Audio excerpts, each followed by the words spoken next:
بسم اللہ الرحمن الرحیم۔ شادی کو 3 ماہ ہوئے تھے، شوہر دوسرے ملک میں تھا۔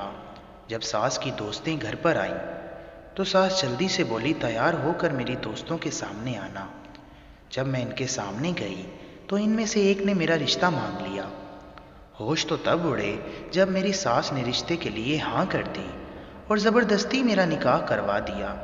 جب میری دوسری ساس مجھے پھولوں کے کمرے میں لے گئی، اس لمحے کوئی دوسرا کمرے میں داخل ہوا تو مجھے لگا جیسے سانس نہیں لے پاؤں گی، کیونکہ وہ تو میرا 7 سال پرانا۔ میرا نام اقرا ہے۔ میرے ساتھ زندگی نے ایک بہت ہی بھیانک کھیل کھیلا تھا۔ میں بیوی کسی اور کی تھی اور میرا نکاح کسی اور شخص کے ساتھ ہو رہا تھا۔ میں اپنے سامنے بیٹھے مولوی صاحب کو دیکھ کر بہت زیادہ گھبرا گئی۔ وہ بولے بیٹی یہ نکاح قبول ہے کیا؟ میں چلائی اور بولی یہ نکاح نہیں ہو سکتا، میں پہلے سے شادی شدہ ہوں، نکاح پر نکاح نہیں ہو سکتا۔ مگر میری بات سن کر مولوی صاحب کچھ نہ بولے۔ میری آنکھوں سے آنسو بہنے لگے۔ مجھے وہ وقت یاد آنے لگا جب میری شادی یاسر سے ہوئی تھی۔ میں کتنی خوش تھی کہ مجھے زندگی میں ایک مضبوط سہارا مل گیا ہے جو ہر کڑے وقت میں میرا ساتھ دے گا۔ مگر اب تو وہ بیرون ملک جا کر بیٹھا تھا اور یہاں مجھ پر قیامت بیت گئی تھی۔ میں 2 برس کی تھی جب زندگی کا دکھ درد میرے سینے میں آ گیا۔ تب تو مجھے علم بھی نہیں تھا کہ باپ کا سایہ سر سے اٹھ جائے تو کیسا محسوس ہوتا ہے۔ خیر اس وقت میرے دادا دادی زندہ تھے۔ انہوں نے میری ماں کے سر پر شفقت بھرا ہاتھ رکھ دیا۔ ان کے ہوتے ہوئے مجھے کبھی باپ کی کمی محسوس ہی نہیں ہوئی۔ پھر جب وہ انتقال کر گئے تو ہم ماں بیٹی صحیح معنوں میں یتیم ہو گئے تھے۔ زمانے کی جلسا دینے والی دھوپ ہمارے مقدر میں آ گئی۔ امی نے اس وقت ہمت نہیں ہاری تھی۔ انہوں نے میری خاطر سخت سے سخت حالات کا مقابلہ کیا تھا، مجھے پڑھایا لکھایا، میرا خیال رکھا، یہاں تک کہ میں شادی کی عمر کو پہنچ گئی۔ میری امی اب میرے لیے رشتہ دیکھنے میں مصروف تھیں۔ میں بلا کی حسین تھی، اس لیے میری امی پر امید تھیں کہ میری شادی کسی اچھی جگہ پر ہو جائے گی۔ میری امی کہتی تھیں اقرا تم شہزادیوں جیسی ہو، اللہ تمہارے نصیب بھی اچھے کرے گا، میں تمہارے لیے شہزادہ ہی ڈھونڈوں گی۔ امی کی یہ باتیں سن کر میں بھی خواب دیکھنے لگی تھی، میں بھی کسی اور ہی دنیا میں رہنے لگی تھی۔ میرے لیے کئی رشتے آئے مگر امی کو ہر رشتے میں کوئی نہ کوئی خرابی نظر آ ہی جاتی تھی۔ سب سے بڑی خرابی یہ تھی کہ میرے لیے جو بھی رشتے آتے وہ غریب گھرانوں سے ہی آتے تھے، جبکہ امی کا کہنا تھا کہ اقرا باپ کے مر جانے کے بعد تمہیں ہر چیز کے لیے ترستے ہوئے دیکھا ہے، میں نہیں چاہتی کہ تمہاری شادی بھی کیسی جگہ پر ہو جائے کہ تم پھر عمر بھر ایک ایک چیز کے لیے بیٹھ کر رو۔ میں امی سے کہنا چاہتی تھی کہ میں نے اب اپنی خواہشوں کو مارنا سیکھ لیا ہے، میری شادی کسی بھی گھر میں ہو جائے میں گزارا کر ہی لوں گی، لیکن میں یہ سب نہ کہہ سکی۔ پھر ایک دن میرا رشتہ ایک بہت بڑے گھر سے آیا۔ ایک بڑی سی گاڑی ہمارے گھر کے دروازے کے سامنے آ کر رکی تو پورے محلے میں ہلچل مچ گئی۔ ایک بہت ہی امیر عورت ہمارے گھر آئی تھی۔ وہ بہت منمونی سی شکل والی عورت تھی۔ کہنے لگی میں نے سنا ہے کہ آپ کے گھر میں ایک جوان بیٹی ہے، بس اسے دیکھنے کے لیے آئی ہوں، دیکھتے ہیں ہم لوگ ایک دوسرے کی سمجھ میں آتے ہیں یا نہیں۔ امی نے مجھے کہا اقرا تم بہت اچھے سے تیار ہو کر اس عورت کے سامنے آنا۔ میں نے امی کی بات مان لی۔ میں جب اس عورت کے سامنے ہلکے گلابی رنگ کے لباس پہن کر آئی تو وہ عورت مجھے دیکھتی ہی رہ گئی۔ کہنے لگی بہن آپ کی بیٹی تو بہت خوبصورت ہے۔ پھر اس نے جلدی سے اپنے سونے سے لدے ہاتھوں سے ایک انگوٹھی نکال کر مجھے پہنا دی۔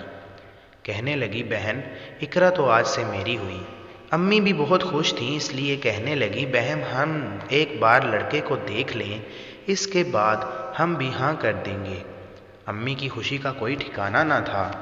وہ عورت اپنے گھر چلی گئی تو امی کہنے لگیں اقرا ہم دونوں ماں بیٹی کے آگے پیچھے کوئی نہیں ہے، یہ جو رشتہ آیا ہے نا، مان نہ مان یہ اللہ کی طرف سے تحفہ ہے، تم اپنے گھر میں آباد ہوگی تو مجھے بھی ڈھارس رہے گی۔ میری ہونے والی ساس نے بہت جلدی مچا دی، سمجھو وہ تو ہتھیلی پر سرسوں جما کر بیٹھی۔ اس نے اگلے ہی دن امی کو فون کر کے اپنے گھر بلوا لیا۔ امی کو لڑکا بہت اچھا لگا اور یوں میرا رشتہ طے پا گیا۔ چٹ منگنی اور پٹ بیاہ والا ماجرا ہوا تھا۔ ٹھیک 14 دن کے بعد میں یاسر کی دلہن بنی اس کے کمرے میں بیٹھی تھی۔ یہ سب خواب محسوس ہوتا تھا، ایک بہت ہی خواب سا جس میں ایک غریب لڑکی پر امیر زادے کا دل آ جاتا ہے اور پھر وہ دونوں ہنسی خوشی رہنے لگتے ہیں۔ مگر میں کہاں جانتی تھی کہ یہ میرے نصیب میں تو کچھ اور ہی لکھا ہوا ہے۔ شادی کی رات میرا شوہر کمرے میں آیا۔ اس نے میرا گھونگھٹ اٹھایا تو میری شان میں قصیدے پڑھنے لگا۔ وہ بولا، اقرا، آج مجھے اپنی قسمت پر رشک آ رہا ہے کہ میری شادی تم جیسی لڑکی سے ہو گئی۔ اقرا، تم سے ایک بات کہوں؟ میں نے سر اٹھا کر یاسر کی طرف دیکھا تو دل ہی دل میں ماشاءاللہ پڑا تھا۔ وہ بولا، اقرا، تم میری امی کی پسند بعد میں بنی ہو، پہلے میں نے تمہیں دیکھا تھا، میں نے تمہیں چاہا تھا۔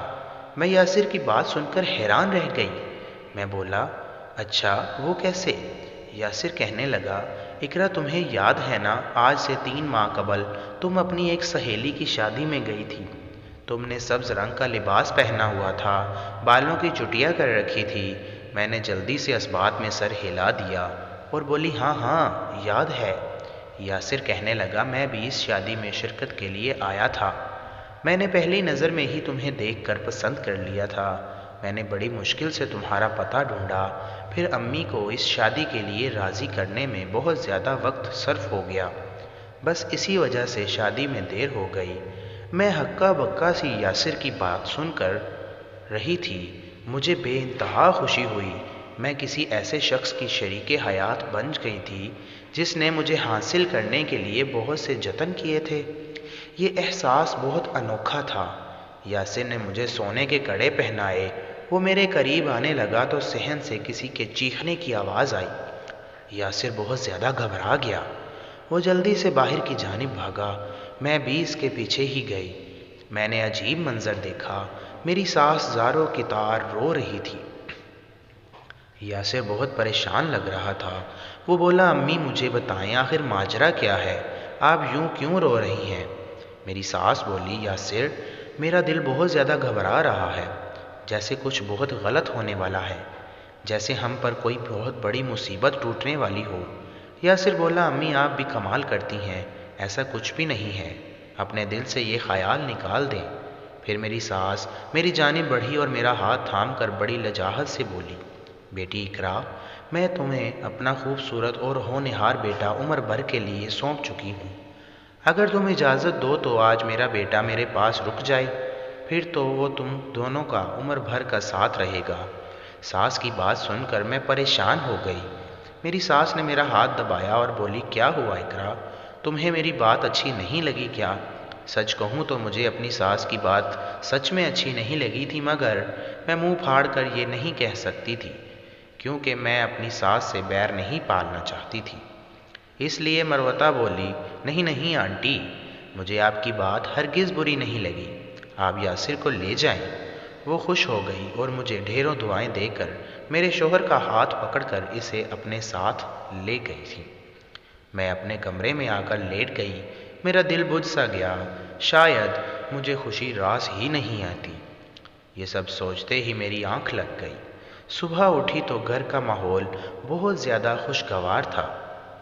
میری ساس میرے صدقے واری جا رہی تھی اور میرا شوہر تو بھنورے کی مانند میرے ارد گرد منڈلا رہا تھا۔ دن بہت اچھا گزر گیا۔ رات ہوئی تو یاسر پھر سے میرے پاس آ کر بیٹھ گیا۔ وہ میری تعریفیں کرنے لگا۔ آج تو میں نے بھی کھل کر کہہ دیا تھا کہ یاسر آپ بھی بہت اچھے ہیں، مجھے آپ بہت پسند ہیں۔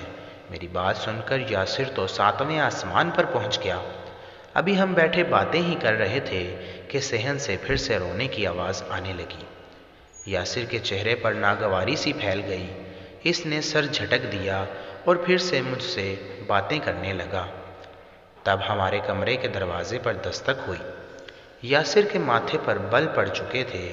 اس نے غصے سے دروازہ کھول دیا۔ سامنے میری ساس کھڑی تھی۔ وہ یاسر کے گلے لگ کر پھوٹ پھوٹ کر رونے لگی اور بولی، یاسر کل کہہ رہی تھی نا کہ کچھ غلط ہونے والا ہے، ماں کے دل کو سب پتہ چل جاتا ہے۔ مجھے ابھی علینا کے ایک دوست کا فون آیا ہے، وہ بہت زیادہ رو رہی تھی، کہہ رہی تھی کہ کل رات علینا کی کار کے ساتھ حادثہ پیش آیا ہے، اس کی بہت زیادہ بری حالت ہے۔ میرے بچے، تم تو جانتے ہو نا مجھے جوڑوں کا درد لے کر بیٹھا ہے، میں دبئی نہیں جا سکتی، تم اپنی بہن کے پاس چلے جاؤ۔ یاسر نے یہ بات سنی تو بہت پریشان ہو گیا، وہ بولا، امی فکر نہ کریں، میں کچھ کرتا ہوں۔ یاسر نے جلدی سے ادھر ادھر کالز کرنا شروع کر دی، اس کو آج ہی رات ہی ٹکٹ مل گئی۔ یاسر نے مجھے اشارے سے کمرے میں بلایا، وہ بولا، اقرا میں تم سے بہت زیادہ پیار کرتا ہوں، تمہاری جگہ کوئی اور نہیں لے سکتا، میں ہمیشہ تمہارا ہی رہوں گا، مگر زندگی میں کبھی کبھار بہت زیادہ مشکلات بھی آ جاتی ہیں، انسان نے سوچا کچھ اور ہوتا ہے اور ہوتا کچھ اور ہے۔ میں نے تمہیں بڑی چاہت سے حاصل کیا تھا، مگر اب میں مجبور ہوں، مجھے جانا پڑ رہا ہے، میں تمہیں چھوڑ کر جا رہا ہوں۔ میری اکلوتی بہن دبئی میں زندگی اور موت کی جنگ لڑ رہی ہے، اس وقت میرا وہاں ہونا بہت ضروری ہے، مگر تم فکر نہ کرو، میں بہت جلد واپس آ جاؤں گا۔ میں خاموش ہی رہی اور یوں میرا شوہر شادی کے دوسرے دن ہی مجھے چھوڑ کر بیرون ملک چلا گیا۔ میرا دل بہت زیادہ اداس تھا، مجھے کہیں بھی سکون نہیں ملتا تھا، مگر یہ آسرا میرے دل کو تھا کہ میں اپنے شوہر سے فون پر بات کر لیا کروں۔ اگلے دن وقفے وقفے سے یاسر مجھے فون کرتے رہتے، وہ میرا بہت زیادہ خیال کرنے لگے تھے، میری چھوٹی سی چھوٹی بات کی فکر کر رہے تھے، کبھی کھانے کا پوچھتے تو کبھی نیند کا۔ مجھے یہ سب اچھا لگتا تھا، میں نے سوچا کہ چلو اس طرح ہم دونوں میاں بیوی میں انڈرسٹینڈنگ ہو جائے گی، اس رابطے سے ہم دونوں شادی شدہ زندگی شروع کرنے سے قبل ہی ایک دوسرے کے متعلق سب کچھ جان جائیں گے۔ اگلے دن یاسر کا فون آیا تو وہ بہت زیادہ پریشان تھے، کہنے لگے بہن کی طبیعت سنبھلنے کی بجائے بگڑتی چلی جا رہی ہے، اور یوں وہ دن بھر مجھے ہر چیز کے بارے میں اپڈیٹ دیتے رہے۔ شام میں جب یاسر کی کال آئی تو میری ساس ایک بڑی شیرنی کی طرح میرے کمرے میں گھس آئی، کہنے لگی، تم یہ سارا دن کس سے بات کرتی ہو؟ میں ان کے اس رویے کی وجہ سے پریشان ہو گئی۔ میں بولی، آنٹی میں یاسر سے بات کر رہی ہوں۔ میری ساس بولی، تم سارا دن یاسر سے بات کرتی رہو گی تو وہ میری بیٹی کا خیال رکھے گا؟ اتنا کہہ کر میری ساس نے مجھ سے موبائل چھین لیا اور غصے سے بولی، جب تک میری بیٹی ٹھیک نہیں ہو جاتی تم دونوں کا رابطہ بالکل بند ہے۔ مجھے یہ بات بالکل بھی اچھی نہیں لگی تھی، یاسر میرا شرعی شوہر تھا اور اس سے بات کرنے کا مجھے پورا حق تھا، مگر یہ حق مجھ سے میری ساس نے چھین لیا۔ یاسر سے رابطہ کٹ گیا تو مجھے ہر چیز سے نفرت ہونے لگی، میرا دل بے حد بیزار ہو چکا تھا۔ اب میں سارا دن گھر میں بوکھلائی سی پھرتی رہتی۔ واقعے کے کچھ دن بعد میری ساس میرے ساتھ پھر سے اچھی ہو گئی، وہ میرا بہت زیادہ خیال رکھنے لگی، لیکن میرا ان سے دل پھر گیا۔ میری ساس اپنے فون پر ہی میری بات امی سے کروا دیا کرتی تھی، جب تک میں امی سے بات کرتی وہ میرے ساتھ بیٹھی رہتی تھی۔ انہوں نے مجھے سختی سے کہہ رکھا تھا کہ میں انہیں اس بارے میں ہرگز نہ بتاؤں کہ یاسر دبئی چلا گیا ہے۔ میری ساس کہنے لگی، یوں تمہاری امی بلا وجہ پریشان ہو جائیں گی۔ میں ان کی بات مان لیتی اور امی کو یہی تاثر دیتی کہ زندگی کی تمام خوشیاں میرے دامن میں آ گری ہیں، جبکہ سچ یہ تھا کہ میں اپنے ہی شوہر سے بات کرنے کے لیے ترس رہی تھی۔ میں جان گئی تھی کہ یہ سب کچھ کیا دھرا میری ساس کا ہی ہے۔ یاسر نے مجھے شادی کی رات بتا دیا تھا کہ امی کو منانے میں بہت دیر لگی تھی، اس کا تو یہی مطلب نکلتا تھا نا کہ میری ساس اس شادی کے لیے کسی مجبوری کے تحت ہی مانی تھی۔ اس نے سوچ لیا ہوگا کہ یہ شادی ہوتی ہے تو ہو جائے، مگر میں نے اپنے بیٹے کا گھر بسنے نہیں دینا۔ مجھے اب اپنے اور یاسر کے رشتے کی بے حد فکر تھی، کہیں یہ رشتہ بھی میری ساس کی چالاکی کی نظر نہ ہو جائے۔ کہنے کو تو میری شادی کو 3 ماہ گزر چکے تھے اور یہ عرصہ چٹکی بجاتے ہوئے گزر گیا تھا، مگر حقیقت میں ایسا نہیں تھا۔ میں نے تو ایک ایک پل گن کر گزارا تھا۔ ہر آہٹ اور چونک جایا کرتی تھی کہ شاید میرا یاسر آ گیا ہے۔ اس 3 ماہ میں ایک بار بھی میرا رابطہ اپنے شوہر سے نہیں ہوا۔ خیر زندگی گزرتی چلی جا رہی تھی۔ ایک دن میری ساس صبح سویرے ہی گھر کی صفائی ستھرائی کروانے لگی۔ میں حیران تھی کہ گھر میں رنگا رنگ پکوان کیوں پک رہے ہیں۔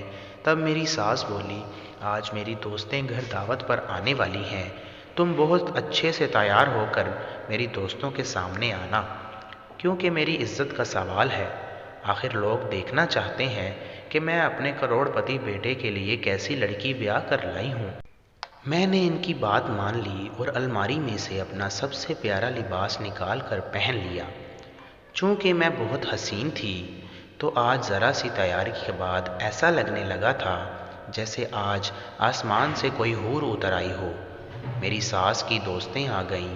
جب میں ان کے سامنے گئی تو وہ تینوں عورتیں مجھے دیکھ کر اش اش کر اٹھی تھیں۔ ان میں سے ایک نے تو میرا رشتہ ہی مانگ لیا۔ ہوش تو تب اڑے جب ساس نے رشتے کے لیے ہاں کر دی۔ میں بہت زیادہ حیران ہوئی کیونکہ اصولاً تو میری ساس کو اس بات پر اعتراض ہونا چاہیے تھا کیونکہ میں ان کے اکلوتے بیٹے کی بیوی ہوں، مگر انہوں نے یہ بات ہنسی مذاق میں اڑا دی تو میں بھی اپنے کمرے میں چلی آئی۔ مجھ پر اصل قیامت تو تب ٹوٹی جب اگلے ہی دن میری ساس کی دوست اپنے بیٹے اور مولوی صاحب کے ساتھ میرے گھر آ گئی۔ میری ساس بولی، اقرا جلدی سے تیار ہو جاؤ، آج تمہاری شادی ہے۔ میں سکتے میں آ گئی۔ میں بڑی کوشش کے بعد بولنے کے قابل ہوئی۔ میں ایک دم سے غصے میں بولی، آنٹی آپ کا دماغ تو ٹھیک ہے نا؟ میں یاسر کی دلہن ہوں، میں یہ شادی نہیں کر سکتی۔ انہوں نے میری بات سنی انسنی کر دی اور بڑی سہولت سے اٹھ کر کمرے سے باہر نکل آئیں۔ تھوڑی دیر بعد میرے پاس مولوی صاحب آئے اور کہنے لگے، بیٹی یہ نکاح قبول ہے؟ میں سسکنے لگی اور بولی، مولوی صاحب یہ نکاح نہیں ہو سکتا، میں پہلے سے شادی شدہ ہوں، نکاح پر نکاح نہیں ہو سکتا۔ مگر وہ تو میری بات کا جواب ہی نہیں دے رہے تھے، ایک ہی بات بار بار دہرا رہے تھے، تمہیں کیا یہ نکاح قبول ہے؟ تب میں نے واویلا کرنا شروع کر دیا۔ میں باہر صحن میں نکل گئی۔ میں بلند آواز سے بولی، آپ لوگوں کو سمجھ کیوں نہیں آ رہی کہ میں پہلے سے شادی شدہ ہوں، نکاح پر نکاح نہیں ہو سکتا۔ مگر وہاں پر موجود سب لوگ ایسے ظاہر کر رہے تھے جیسے وہ گونگے بہرے ہو چکے ہیں، ان سے سوچنے سمجھنے کی حس چھین گئی ہے۔ میں بہت زیادہ مجبور تھی، مگر میری فکر کس کو تھی؟ میری ساس بھی ان لوگوں کے ساتھ ملی ہوئی تھی۔ تب میں چلا کر بولی، آنٹی جب یاسر واپس آئے گا اور آپ سے سوال کرے گا کہ امی میری بیوی کہاں ہے تو آپ کیا جواب دیں گی؟ میری ساس مسکرا کر بولی، اسے کہہ دوں گی کہ تمہاری بیوی اپنے آشنا کے ساتھ گھر سے بھاگ گئی ہے۔ میں سب کے سامنے ہاتھ جوڑتی رہی، مگر ایسا لگتا تھا جیسے سب کے سب گونگے بہرے ہو چکے ہیں۔ میری بات کسی نے نہیں سنی اور یوں میرا زبردستی نکاح کروا دیا گیا۔ میرا رو رو کر برا حال ہو چکا تھا، لیکن یوں ہی میری رخصتی بھی کرا دی گئی۔ میری پرانی اور نئی ساس دونوں نے مجھے کھینچ تان کر زبردستی ہی گاڑی میں بٹھا دیا۔ میں سارا راستہ روتی رہی۔ خیر گھر آ گیا تو میری نئی ساس مجھے ایک پھولوں کے سجے کمرے میں بٹھا کر چلی گئی۔ میں بہت زیادہ گھبرا رہی تھی، اس سے پہلے میں نے کبھی ایسا نہیں سنا تھا کہ دنیا میں ایسا بھی ہوتا ہے، مگر میرے ساتھ ہو گیا تھا۔ ابھی تھوڑی ہی دیر گزری تھی کہ میرا شوہر کمرے میں داخل ہو گیا۔ میں نے سوچا اس سے ساری بات کہہ دیتی ہوں، کیا پتہ اس میں تھوڑی سی انسانیت باقی ہو۔ میں جلدی سے بولی، سنیں میں نہیں جانتی آپ کا نام کیا ہے اور آپ کون ہیں، لیکن آپ لوگ میری بات کیوں نہیں سن رہے؟ میں پہلے سے شادی شدہ ہوں، میرا نکاح پر نکاح ہوا ہے، یہ رشتہ جائز نہیں ہے۔ میرے نئے دلہے کے چہرے پر شادی کے سہرے لگے ہوئے تھے، اس لیے مجھے علم نہیں تھا کہ وہ میری بات سمجھ بھی پا رہا ہے یا نہیں۔ وہ چپ چاپ تھا، پھر اچانک بولا، کسی کا دل توڑنا جائز ہے کیا؟ یہ آواز تو سنی سنائی سی لگی۔ تب ہی میرے شوہر نے اپنے چہرے سے سہرے اتار کر پھینک دیے۔ سامنے کا منظر دیکھ کر میں تو دنگ رہ گئی، کیونکہ وہ تو میرا 7 سال پرانا۔ میں نے پھر بھی ہمت نہیں ہاری اور بولی، یہ نکاح نہیں ہو سکتا۔ نکاح پر نکاح جائز نہیں ہے۔ تب میرا شوہر چیخ کر بولا، یہ نکاح پر نکاح والی بکواس بند کرو، تمہارا پہلا نکاح مجھ سے ہی ہوا ہے۔ میرے شوہر کی آنکھوں میں لال ڈورے ابھر رہے تھے، جس سے صاف ظاہر ہوتا تھا کہ وہ اپنے حواس میں نہیں تھا۔ اس نے آہستہ آہستہ بولنا شروع کیا۔ وہ کہنے لگا، اقرا تمہاری شادی تو یاسر سے ہوئی ہی نہیں تھی، تمہیں یاد ہے نا، میں تمہاری خالہ کی نند کا بیٹا ہوں۔ مجھے تم بہت اچھی لگتی تھی، 7 سال قبل میں تمہارے عشق میں پاگل تھا۔ میں نے تمہیں حاصل کرنے کی بہت کوشش کی مگر تم مجھے نہ ملی۔ تمہاری ماں نے ناک منہ چڑھا کر کہہ دیا کہ نشہ کرتا ہے لڑکا، ہم نے نہیں کرنی اپنی بیٹی کی اس سے شادی۔ دیکھو میں نے تم سے شادی کر ہی لی، میں اب بھی نشہ کرتا ہوں، بلکہ اب تو مجھ میں اور بھی برائیاں پیدا ہو گئی ہیں۔ وہ مکروہ ہنسی ہنس رہا تھا، کہنے لگا، اقرا تم مجھے نہیں ملی تو میں اداس رہنے لگا۔ میں نے چھوٹا موٹا جرم کیا اور جیل چلا گیا۔ وہاں میری ملاقات ایک بہت بڑے گینگ کے سرغنہ سے ہوئی۔ اس نے مجھے بتایا کہ وہ غریب گھرانے کی لڑکیوں کا بزنس کرتے ہیں۔ ہمارے ہر محلے پر نظر ہوتی ہے کہ کس گھر میں غریب مگر حسین بے آسرا لڑکی ہے، پھر ہم اس کا رشتہ اپنے کسی بہت ہی پیارے کارندے کے ہاتھ بھیج دیتے ہیں اور یہ ظاہر کرتے ہیں کہ وہ تو کروڑ پتی ہیں، جائیداد کا مالک ہے، اور یوں جب شادی کا وقت آتا ہے تو ہم اس لڑکی کا نکاح اپنے کارندے سے نہیں کرتے بلکہ چند کاغذات پر دستخط کروا لیتے ہیں جس میں یہ لکھا ہوتا ہے کہ یہ لڑکی اپنی مرضی سے آگے گئی ہے۔ یوں ہم ان کی شادیاں آگے کروا کر پیسہ کما لیتے ہیں۔ میں بولا، میری شادی بھی کروا دو، منہ مانگا انعام دوں گا۔ وہ سرغنہ راضی ہو گیا اور یوں میری شادی تم سے کروا دی گئی۔ اقرا تم مجھے بہت مہنگی پڑی ہو مگر میں نے تم کو حاصل کر لیا ہے۔